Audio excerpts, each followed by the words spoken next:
नहमदुहु व नुसल्ली अला रसूलिहिल करीम अम्मा बाद फ़अऊज़ु बिल्लाहि मिनश शैतानिर रजीम बिस्मिल्लाहिर रहमानिर रहीम शहरु रमज़ानल्लज़ी उनज़िला फ़ीहिल कुरआन हुदल लिन्नास व बय्यिनातिम मिनल हुदा वल फुरक़ान सदाक़ल्लाहुल आज़ीम।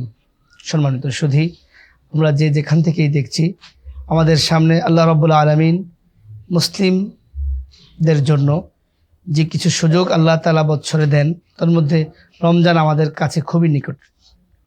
রমজানকে কেন্দ্র করে রব্বুল আলামিন উম্মতে মুহাম্মাদিকে, মুসলিম জাতিকে যে সুবর্ণ সুযোগ দিয়েছেন, এর চেয়ে দামি কোনো উপহার হতেই পারে না। আল্লাহ রাব্বুল আলামিন এই মাহে রমজানকে কেন্দ্র করেই পবিত্র কালামুল্লাহ শরীফ হাদিয়া হিসেবে পাঠিয়েছেন। এই মাহে রমজানেই যেন উম্মত তার পথ অনুসরণ করে নিজের দুনিয়ার জীবনকে সুন্দর করতে পারে, সুখময় করতে পারে এবং পরকালীন জীবনকে দায়মুক্ত করে রব্বুল আলামিনের পরিপূর্ণ গোলামি করে জান্নাতের বাসিন্দা হতে পারে। সে ফর্মুলা রব্বুল আলামিন কোরআনে হাকিমের মাধ্যমে গোটা জাতির সামনে দিয়েছেন। আজকে যে আলোচ্য বিষয় সেটা হচ্ছে আমাদের সামনে মাহে রমজান একেবারে নিকটে। মাহে রমজানকে কেন্দ্র করে আমাদের প্রত্যেকের উচিত খুব বেশি প্রস্তুতি নেওয়া। রব্বুল আলামিন মাহে রমজানকে তিনটি ভাগে আমাদেরকে সুযোগ নেওয়ার জন্য সুযোগ করে দিয়েছেন: রহমত, মাগফিরাত এবং নাজাত।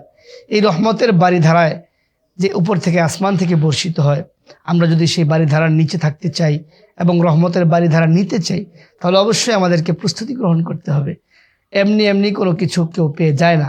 ঠিক রবের দয়া যদি আমাদেরকে পেতে হয়, তো আল্লাহ তাআলার সন্তুষ্টি অর্জনের জন্য যে পদ্ধতিগুলো শিখা দরকার, বোঝা দরকার, জানা দরকার, সেগুলো রমজানের পূর্বেই আমাদেরকে বুঝতে হবে। বিভিন্ন ঈদকে কেন্দ্র করে, বিভিন্ন অনুষ্ঠানকে কেন্দ্র করে যেমনি আমরা পূর্ব প্রস্তুতি নিয়ে আমাদের জীবনকে সুন্দর করার জন্য, পরিপাটি করার জন্য, সমাজের সামনে আমাদের বর্ণাঢ্য জীবনকে উপস্থাপন করার জন্য প্রস্তুতি নিয়ে পরিপাটি হয়ে মানুষের সামনে উপস্থাপন করতে যেমনি আমরা সময় ব্যয় করি, অর্থ ব্যয় করি, শ্রম দেই, ঠিক মাহে রমজানকেও কেন্দ্র করে আমরা আমাদের সময়কে ওয়াকফ করে দিতে হবে। কিছু সময় আমাদের অর্থ আল্লাহর রাস্তায় দিতে হবে এবং পরিশ্রম করার জন্য ওই মানসিকতা তৈরি করতে হবে। তাহলেই আমরা রহমত, মাগফিরাত এবং নাজাতের ভাগিদার হতে পারবো। তারা হাজিরিন, এই কথাগুলো আমরা প্রায় শুনে থাকি, যার কারণে খুব বেশি মূল্য আমাদের কাছে আসে না, বুঝেও আসে না। আমরা যারা হেদায়েতের তামান্নায় সবসময় ঘুরি ফিরি বা হেদায়েত প্রাপ্তদের তালিকাভুক্ত হতে চাই, তারা অবশ্যই এই কথাটা একটু ভাববো যে রবকে সন্তুষ্ট করার জন্য মাহে রমজানের চেয়ে গুরুত্বপূর্ণ সময় আর আমরা আমাদের জিন্দেগিতে পাবো না। ভবিষ্যতে কবে আবার রমজান পাবো, পরবর্তী বছর পর্যন্ত আল্লাহ তাআলা আমাদের হায়াত দিবেন কিনা তার কোনো গ্যারান্টি নাই।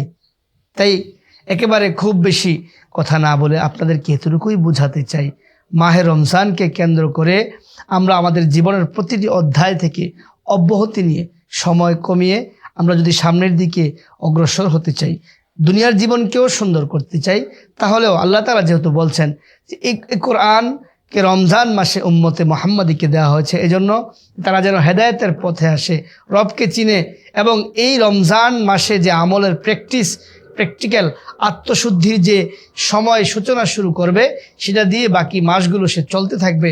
রবকে ভুলবে না, রবের কোনো বিধানকে সে ডেঙ্গিয়ে চলবে না।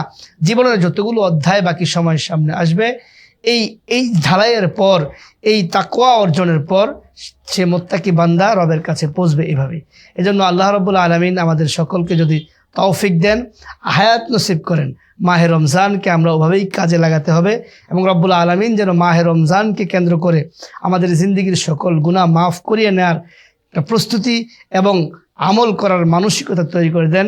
এই তামান্না রেখেই আজকের আলোচ্য বিষয় শেষ করছি। আসসালামু আলাইকুম রহমতুল্লাহ।